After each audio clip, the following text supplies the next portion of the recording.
Okay, today is March the 10th.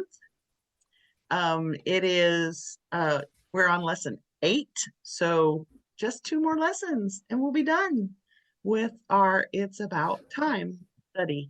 Um, so I really hope you've been learning something. I mean, I learn stuff all the time, but sometimes I don't know if what I'm learning means anything to anybody else. But I'm excited that we get to do that. We know Nana's still working on patience, she says. So and we're glad for that because we all need to work on, patience. So let me share my screen and get my PowerPoint up here.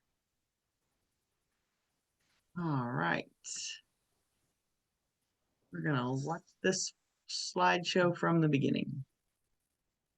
There we go.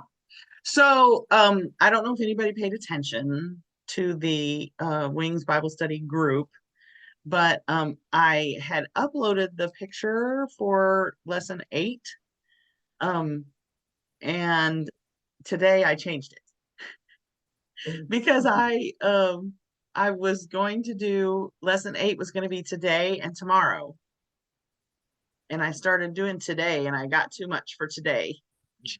Like, okay, we'll move tomorrow to next week. So I had to go change the first slide so that it would say just today. Today. When we're talking about time, we're going to talk about today. So first, let's review. This is what we've gotten so far. God is omnitemporal. Which I had a conversation with somebody said this past week about that because they were talking about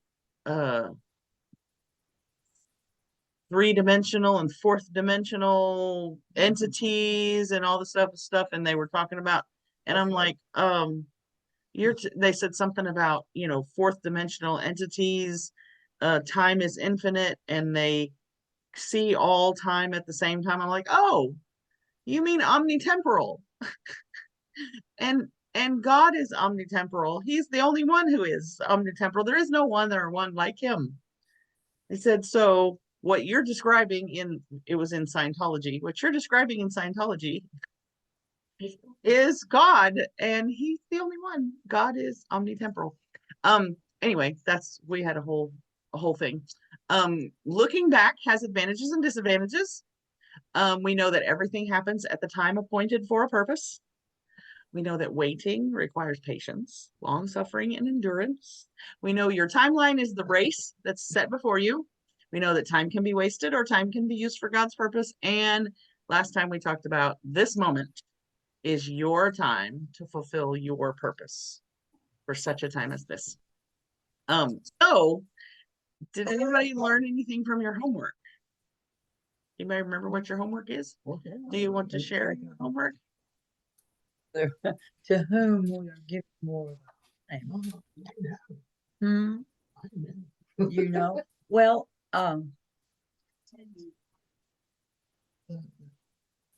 it says to what? Okay, this is lesson 7, or did I get lesson 6? Lesson 6, I didn't get lesson 7, but I did 7 too because I didn't like it. I didn't like when I had to ponder the 3. Yeah. Yes, and it got really too personal. So, you know, we just went over it. Yeah, and it's true that you don't exist in a vacuum. Mm-hmm. Everything that happens to you happens to someone else at the same time. Mm-hmm. And it's like when you go on, what I got was you go on Facebook, and the first thing it'll say is, what's your story, or add to your story. Well, if you add to your story, then someone else that at that moment I was dealing with about something else, you're taking up their time. And I dealt a lot with Facebook and the fact that I don't do it just because of that. A lot of people use it as a way to, I'm not going to say make themselves, they're more vulnerable and they can get things off of. but there are so many people out there that are suffering and dealing with the same thing or worse than you are. Like I told my sister, I lost my husband April the 5th. To me, that was God's blessing. In a way, it was. I can't understand why I say that, but it was to me because of the way he got his wish and he went. And right now, I'm dealing with it getting more and more. I'm more vulnerable, and it's piling up on me. But my sister has a 46-year-old daughter who is having pseudo seizures that they can't diagnose. She can't work, and she is a registered head nurse, and she can't drive. And if she has one, then it sets her back. So my sister lives in a vacuum. She lives in her own little vacuum, and I'm thinking it's not all about me. My timeline has her in it. That was the biggest thing. And when I told her this week, I said, Brenda, you're worse off than I am. I know what happened to me. I get to deal with it, but every morning the phone, and LaDonna's, you probably know exactly what I'm talking about because you've had things happen to you that, when someone comes up and says, I just need to tell you what happened to me today, and you can't listen to them because you're thinking, oh, yes. So mine was making it listen to somebody, and try not to think about what I'm going through because they may be going through something more than or way worse than mine. And that's my patience. Romans 12:12, joy and hope, patient in affliction, and faithful in prayer. Hit my timeline. Anybody else have anything they want to share that you learned from your homework? From what was it? Hebrews 12:1 and 2, Acts 17, and 2 Corinthians 5:17-20. That Acts 17 is my favorite because I just love that sermon of Paul's, and just thinking about how God that created everything, created everybody and every timeline, and he knew whose timeline my life would intersect and how my life would be affected by someone else coming into my life, and how I want to be able to be an effect, to have a positive effect on someone else's timeline. Now then we are ambassadors for Christ, 2 Corinthians. Right.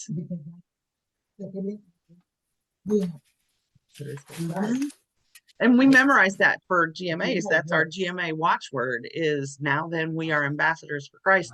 And I always, when I teach that lesson to maidens, to the girls, I'm like, you need to read the whole verse. You need to read it in context because as an ambassador for Christ, you are pleading on Christ's behalf.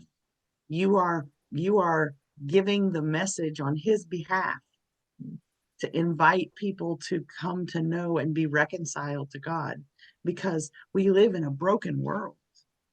I mean, our world is broken. It's very broken, and we've been given the ministry of reconciliation, and that is being reconciled to God. So anyway, I just want to know if anybody, LaDonna, did you have anything you wanted to share? I really enjoyed the Hebrews one and putting my name in there. Yeah. Yeah.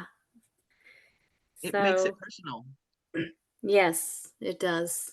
It does. And these lessons, it's making me more aware of people that, are in my timeline that, I didn't think, just like today we had a visitor at church.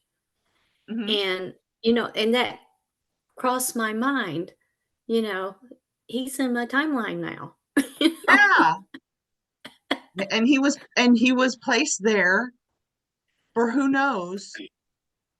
Perhaps the timeline was was intersected because you've been chosen for such a time as this. Right. Mhm. And And you had a great he, cloud of witnesses, surrounded by so great a cloud of witnesses. right.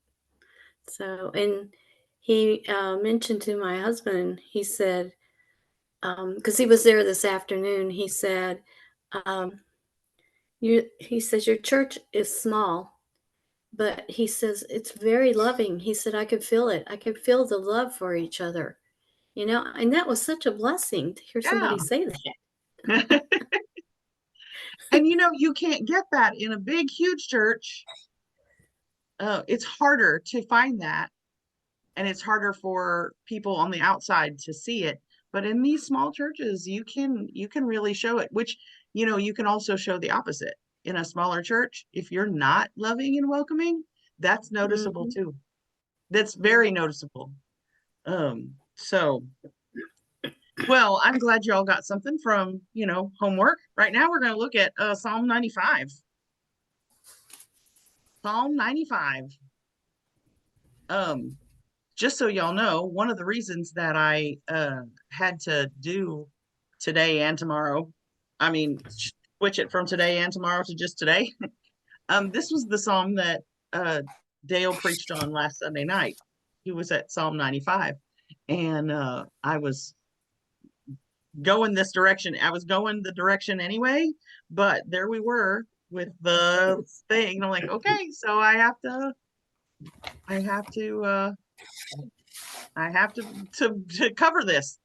So I have a bar at the bottom of my screen, and I don't know how to move it. Anyway, it's in my way.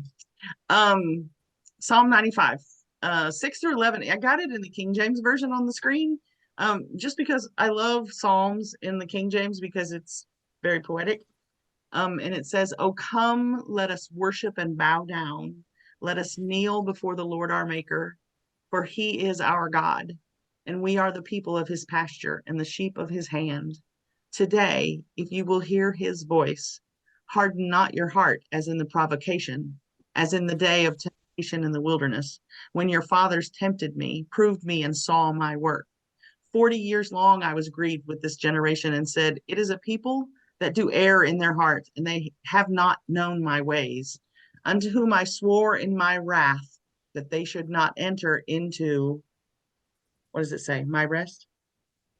Yes. My Yeah, rest. mine says,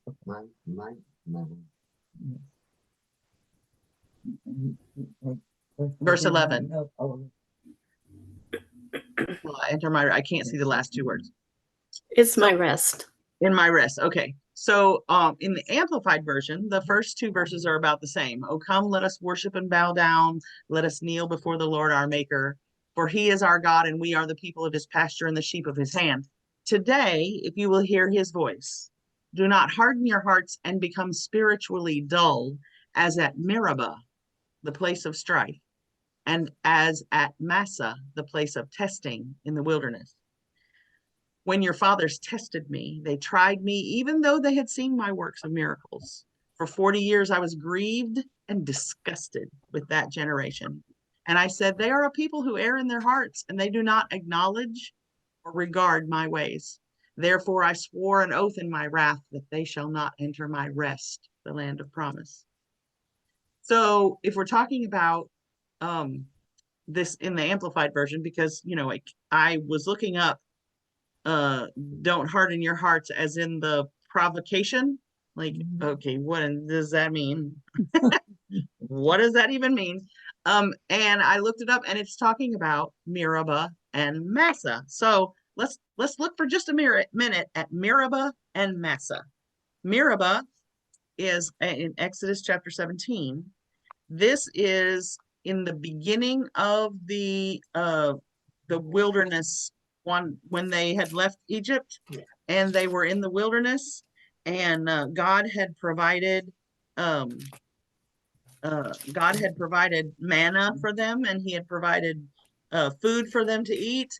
And in verse 17, I mean, in chapter 17, it says, all the congregation of the children of Israel moved on from the wilderness of sin by stages, according to the commandment of the Lord, and camped at Rephidim, but there was no water for the people to drink. Therefore, the people quarreled with Moses and said, give us water so that we may have something to drink. And Moses said to them, why do you quarrel with me? Why do you tempt the Lord and try his patience? But the people were thirsty for water. And the people murmured against Moses and said, why did you bring us up from Egypt to kill us and our children and our livestock with thirst? So Moses cried out to the Lord for help, saying, what shall I do with this people? They're almost ready to stone me. Then the Lord said to Moses, pass before the people and take with you some of the elders of Israel, and take in your hand the staff with which you struck the Nile, and go. Behold, I will stand before you there on the rock at Horeb. There you shall strike the rock, and water will come out of it, so that the people may have something to drink. And Moses did so in the sight of the elders of Israel. He named the place where this miracle occurred Massah, which means test, and Meribah, which means contention, because of the quarreling of the sons of Israel, and because they tested the patience of the Lord, saying, is the Lord among us or not? They're camping with a pillar of cloud by day and a pillar of fire by night. They've been given manna and meat to eat. Oh, And they're saying, is God even with us? Whining, complaining. And then in Numbers chapter 20, this happens 40 years later. Okay. In the time frame, this is toward the end of their wandering in the wilderness. And you know why they wandered in the wilderness for 40 years? No, because they didn't believe that God was going to bring them into the promised land. And so he said, fine, I'll just wait until this generation is dead, and I'll bring the next generation into the promised land, because that was my promise to Abraham. And so in Numbers chapter 20, it says, then the Israelites, the whole congregation, came into the wilderness of Sin in the first month in the 40th year after leaving Egypt. And the people lived in Kadesh. Miriam died there and was buried there. Now there was no water for the congregation, and they gathered together against Moses and Aaron.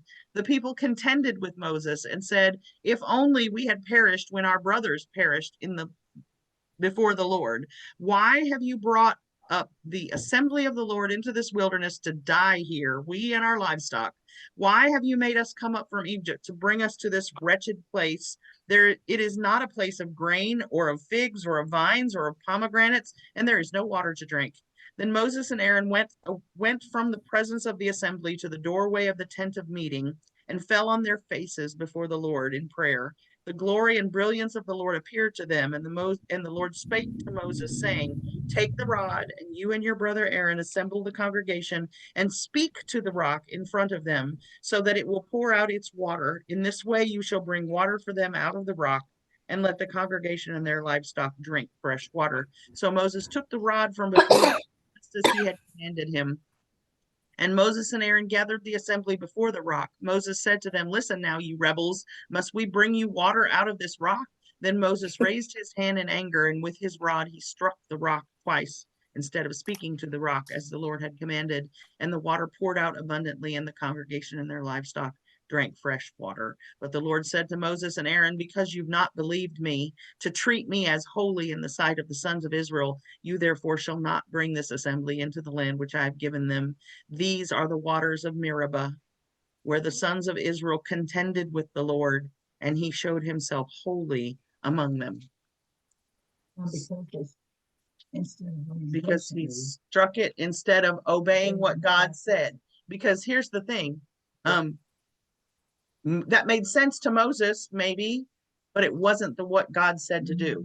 And following God's instruction was to the letter. That was Moses's job, was to follow God's instruction. And if he can fudge a little here or there, well, hitting the rock made it work the last time.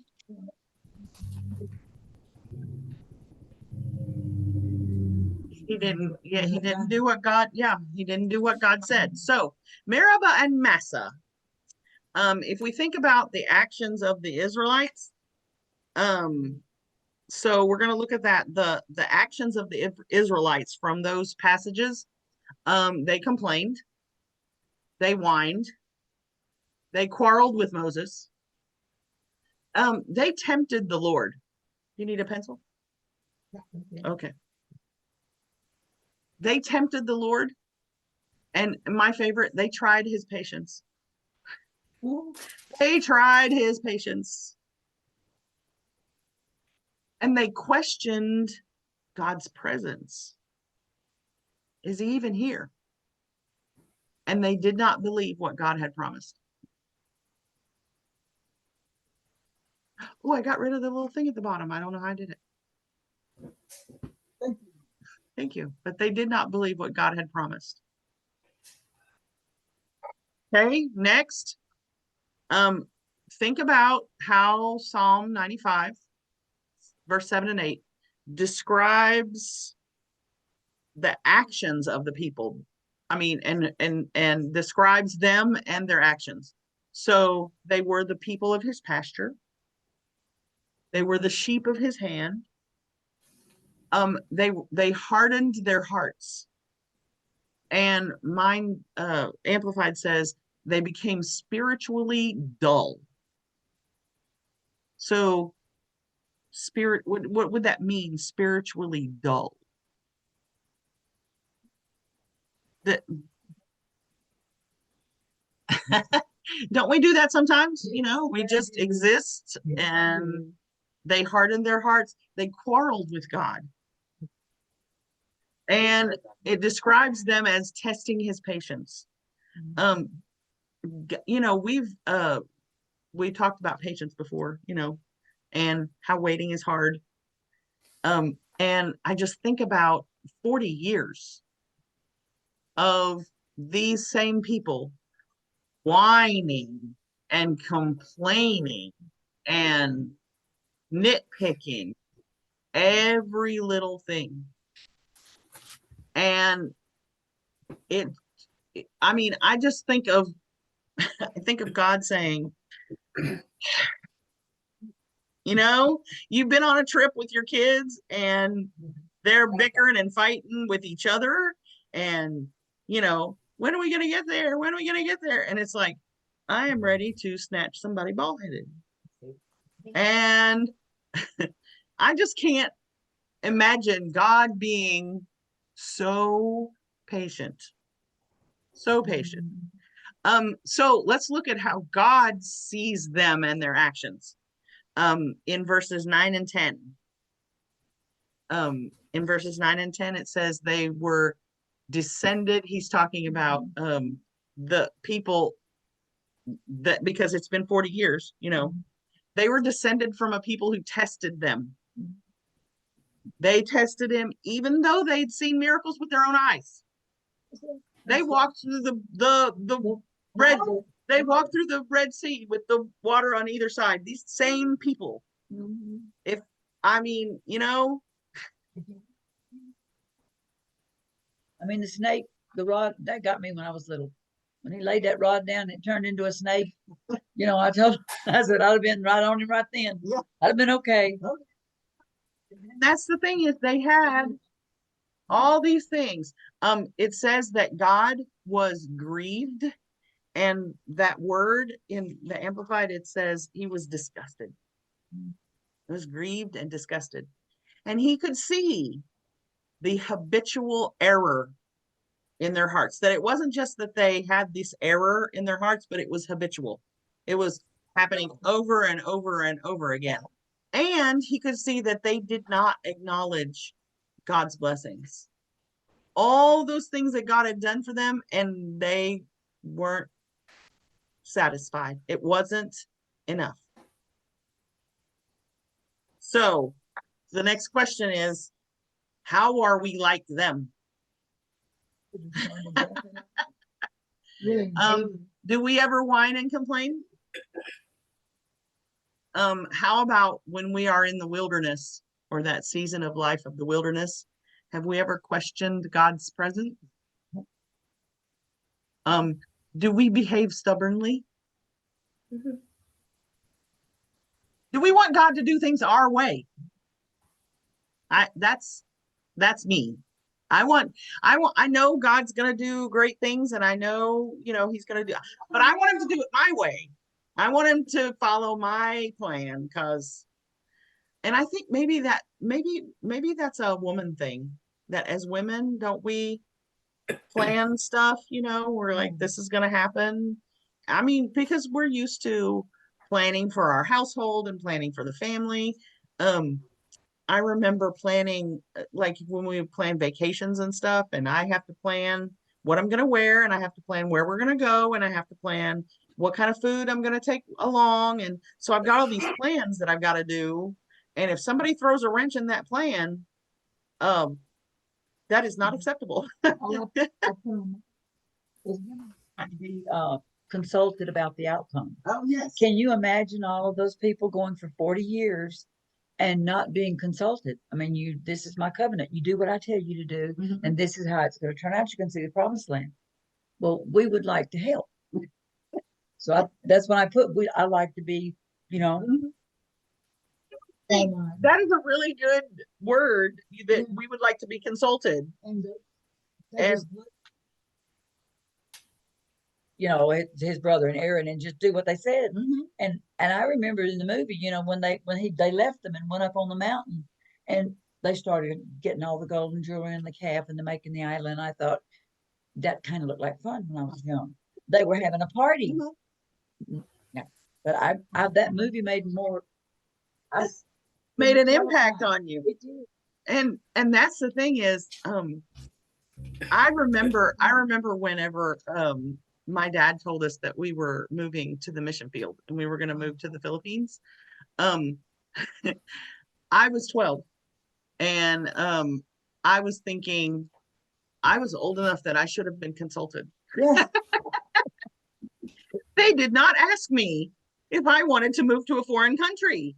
Yeah, They just told us that we were moving to a foreign country. And of course, my sisters were 9, almost 10, and 4. So I knew why they didn't get a vote, because, they were just little kids, but I was grown up, almost. I was 12. I should have had. And sometimes we do that to God. We're like, God, this is what I want to happen, and I want you to work it out this way, because that would make perfect sense to me, for you to work it out like this. And we make the plan in our head, and we want God to do things our way. And have you ever forgotten to acknowledge God's blessings? Sometimes we just take for granted.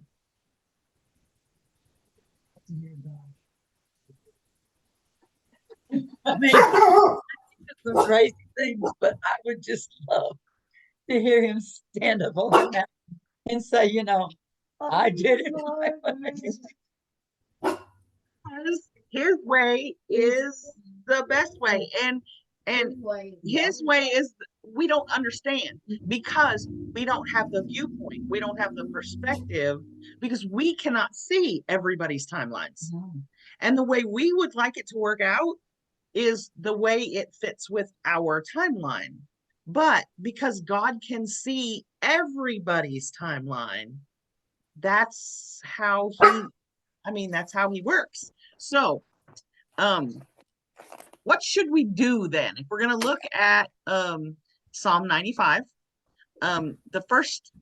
those 3 verses that we have read already, in starting with verse 6, would be 3 of the instructions that we can do. This is what we should do.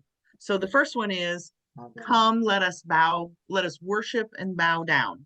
And those words together, worship and bow down, it indicates a purposeful action of lifting God up, while at the same time humbling yourself. Okay? So come, let us worship and bow down, is twofold. It's lifting God up while humbling yourself. That's saying, I'd like things to go my way, but it's not about me, it's about you. And then let us kneel before the Lord our Maker. That acknowledges his right and his authority over us because he's the one who created us. We are his creation. And so when we kneel before the Lord our Maker, we're saying he has every right to set the plan and give the instruction and do what he's going to do, control the timeline, everything. He has the right to do that. Right, all of this is Yes. Hear his voice.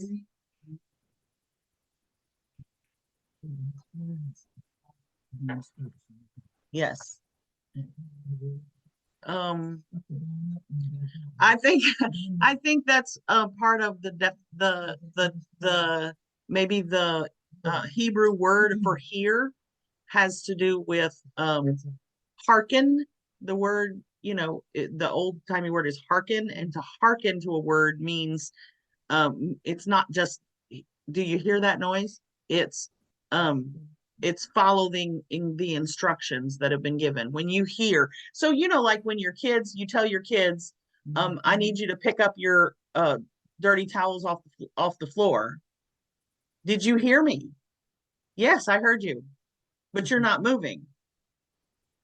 See, because when you hear it, you move. That's what it's, because we can tell our kids can say, I heard you. But if they never get up and move their clothes off the floor, they didn't really hear you. And so if we're hearing his voice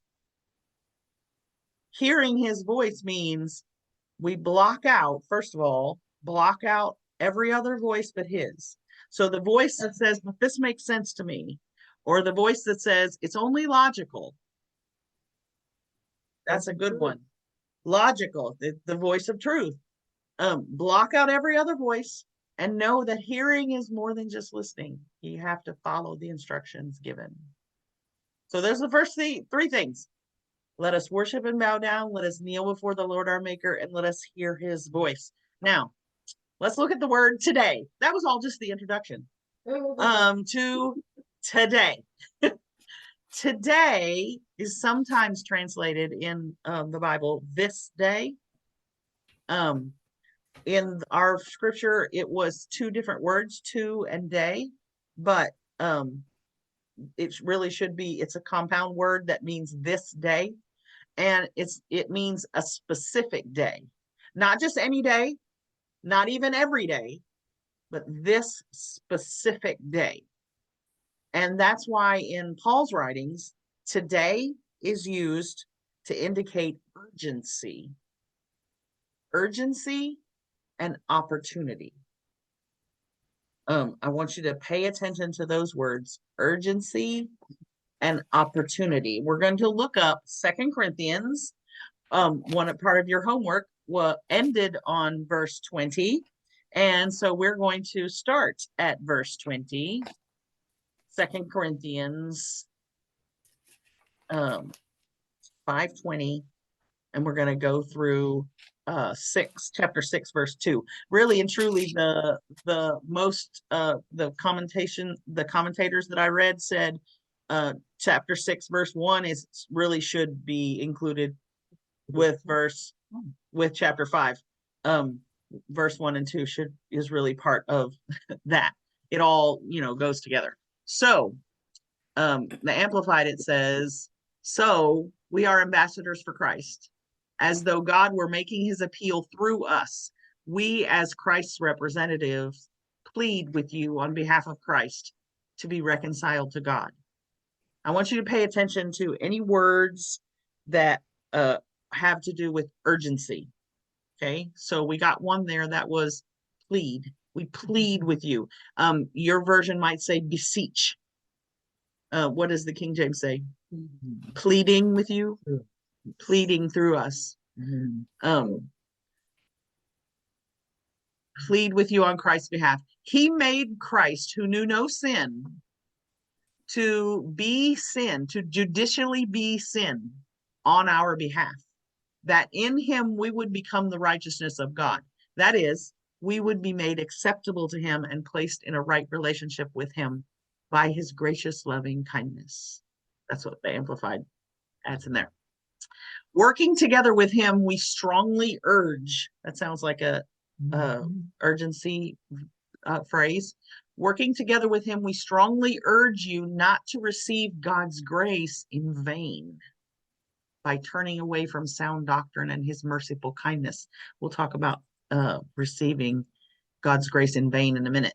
For he says, at the acceptable time, the time of grace, I listened to you and I helped you on the day of salvation. Behold, now is the acceptable time.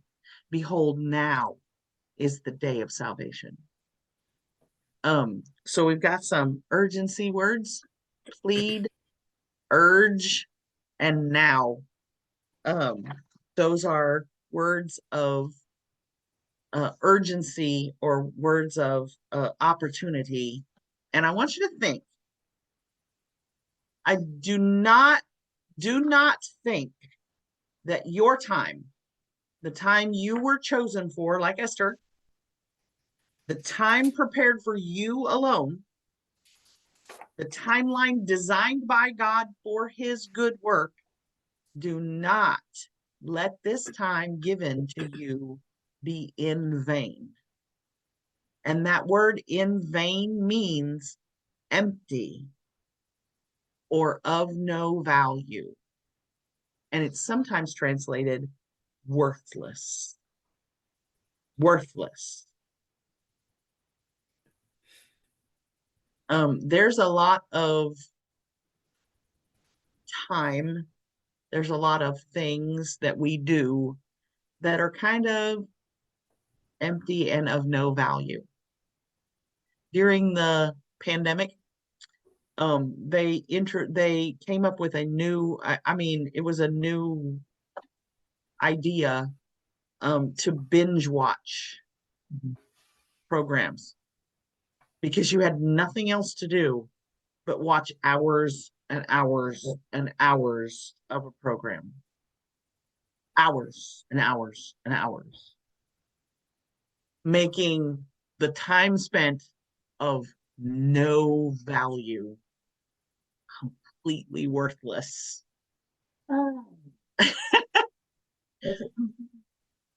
To sit and stare at a TV for hours and hours and hours and do nothing. If you binge Jesus, if you binge The Chosen, it depends on what you're watching and what you glean from it and what you do with it. If you binge watch The Chosen, or programming that is positive, but you never do anything with it, it doesn't change you in some way, then that could be worthless and empty. And this time, remember, you were chosen for just such a time as this. This time was purposed for you. God purposed the things you're going through. He designed your timeline for a purpose, on purpose. And we can't let it be in vain. So how do we ensure that our timeline is not worthless or empty? Two more points in that chapter of Psalm. Today, like right now, hear his voice. And today, right now, do not harden your heart. And we're going to talk a little bit more about that, about hardening your heart. Where's the place that we remember most that phrase, hardening your heart? Does anybody have something that comes to mind when you think of hardening your heart? We've been reading Exodus on Wednesday nights, and we had a question about hardening your heart, because it says that God hardened Pharaoh's heart.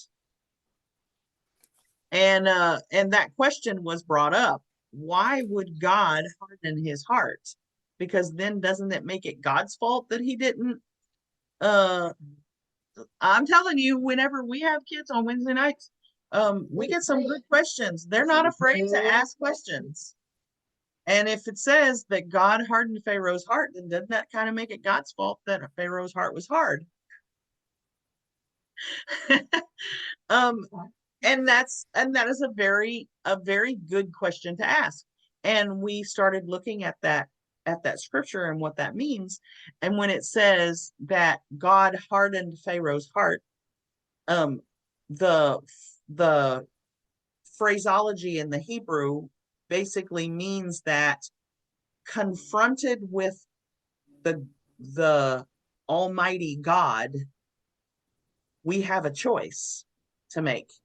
We can either bow down and worship, or we can be hardened.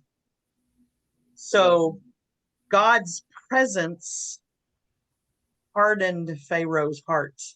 It's not that God said, I'm going to make his heart hard. He said, I see Pharaoh's timeline, and I know that when faced with my power, my almighty power, his heart will become hard in my presence. God hardened Pharaoh's heart.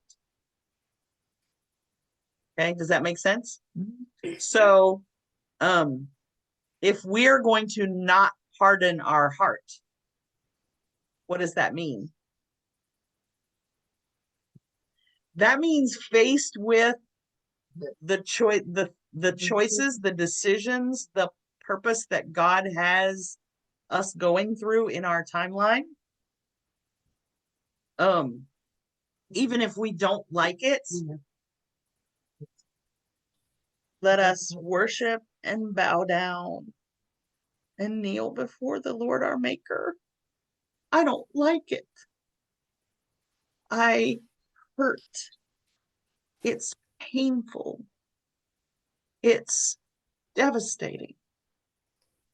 I think of you losing your husband, and I think that's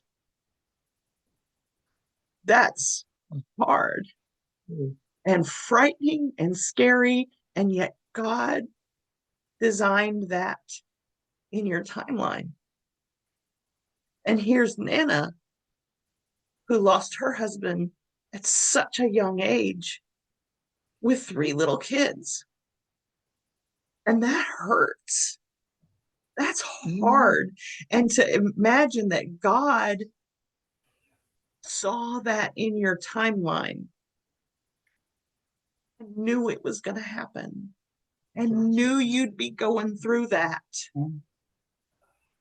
That God saw in my timeline that my son would die. I could look at that and say, why didn't you stop that from happening?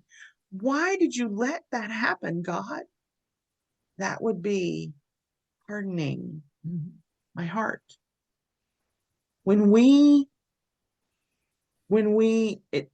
Asking God questions is not wrong. It is not wrong to say, God, why? It is wrong to say, you're doing this wrong, God. Because God cannot be wrong. And there are so many times that in the timeline that we have been given and the horrible things that happen in the timeline we've been given, any moment of those can spark bitterness in a heart. None of us are immune to that.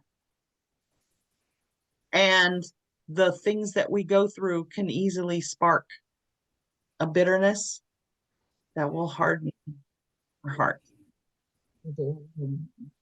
Think about Dale Aaron with they had all these plans that, when she graduated college, they were going to get married and they have plans for a life together. And then cancer cuts off her timeline.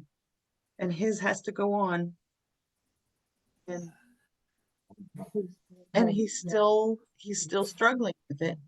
And as a mama, you say, God, please let him know you have a plan. And the only way that we can ensure our time is not in vain or worthless or empty is to hear his voice and do not harden your heart today, in this moment. Now, that also means today also means it's this day, not tomorrow, not the future, not all that. We don't have to worry about what's going to happen then, or how is this going to, what's that going to do way out here? What's it going to look like out here? God says, today, hear my voice today, this moment, this day, hear my voice. The writer of Hebrews uses Psalm 95. And like I said, we do not know who the writer of Hebrews is, but if you will turn over to Hebrews chapter 3, we will see, you couldn't see what Hebrews has to do with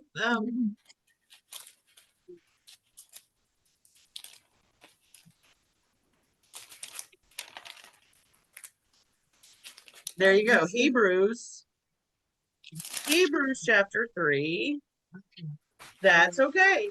Hebrews, I wasn't clear in what I was writing, but writer of Hebrews, because I think the writer of Hebrews is a great orator. I think he's a preacher. I love the sermons in Hebrews, and he writes it like a sermon. So we got points 1 and 2 of his sermon outline in verses 12 and 13 of chapter 3.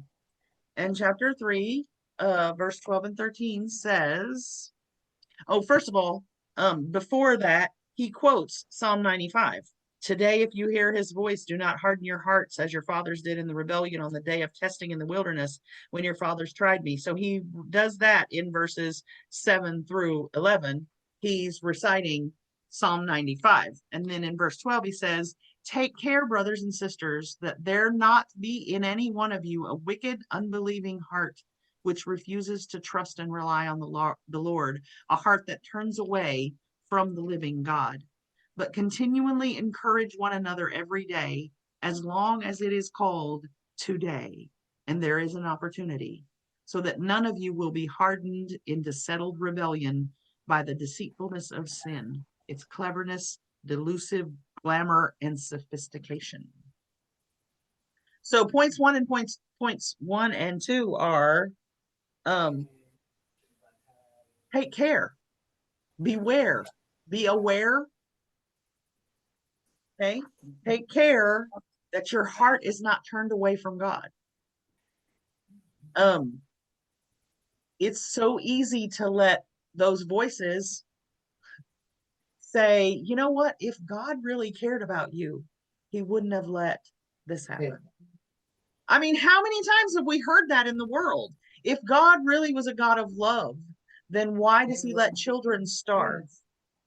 If God were really a God of love, then why does he let children be molested or abused, or aged people be abused, or why does he let people go through suffering and pain? And if God, see, that's Satan, one of Satan's deceitfulness, one of Satan's major deceitfulness is if God really, so that you can doubt God. So the first one is take care that your heart's not turned away from God. And the second one is encourage one another every day, as long as it is called today. And that's one of the times where it's talking about today as an opportunity.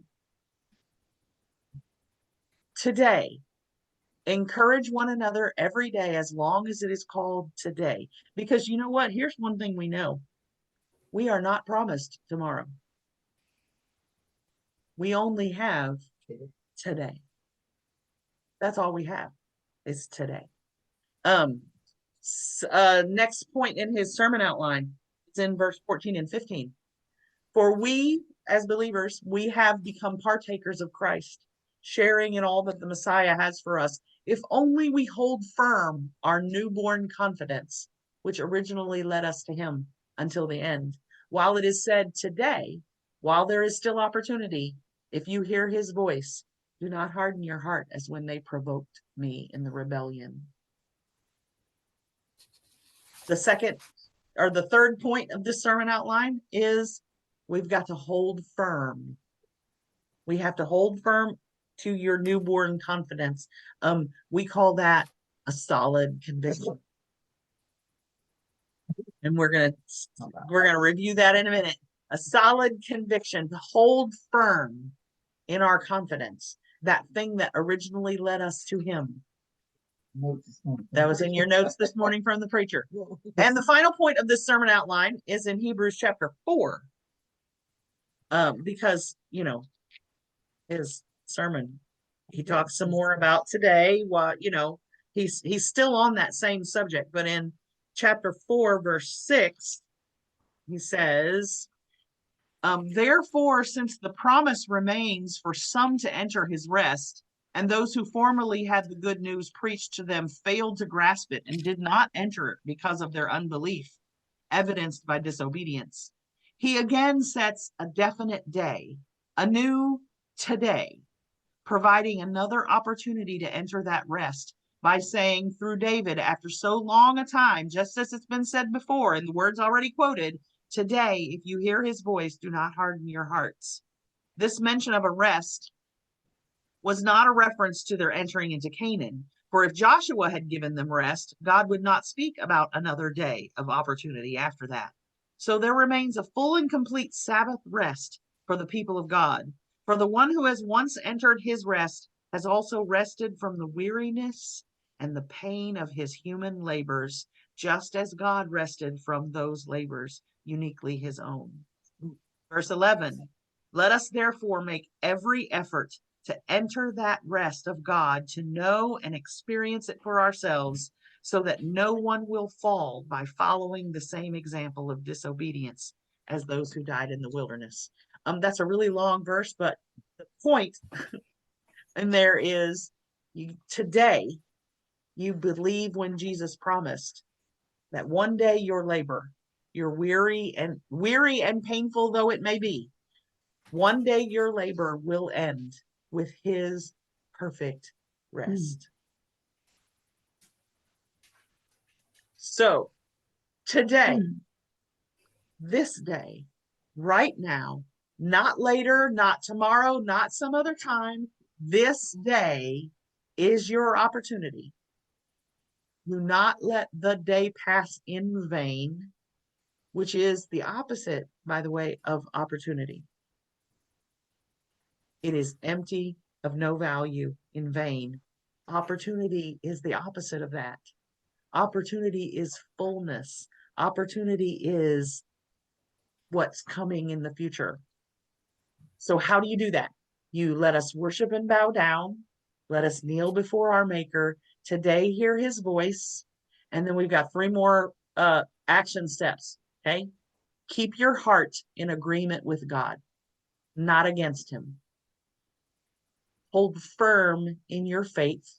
That is a solid conviction in the truthfulness of God. And believe that the path you walk or the race that you run, your timeline, will one day end according to his perfect plan. And that's where we're running with the kind of patience inspired by hope. That run with patience, because one day our weariness, our pain, all the difficult things that we have, one day they will end, and they will end with his perfect rest. Homework. Is there anything you know you should be doing that you keep putting off for another time? Anybody got a bucket list? Right. Is there something you should not be doing that you keep doing? Yeah. So I want you to think about those things for your homework this week. I want you to record in your journal what it is. You don't have to tell us if you don't want to tell us. And I want and what it is and what reason you have for how you treat that opportunity. What reason do you have for how you treat that opportunity? And then I'm gonna let you read James 4:17 and record your observations of James 4:17. Sorry, I'm trying to end us on time. I'm gonna stop share. Okay, now we're back. Did I go too fast? No. Today, not tomorrow. This day.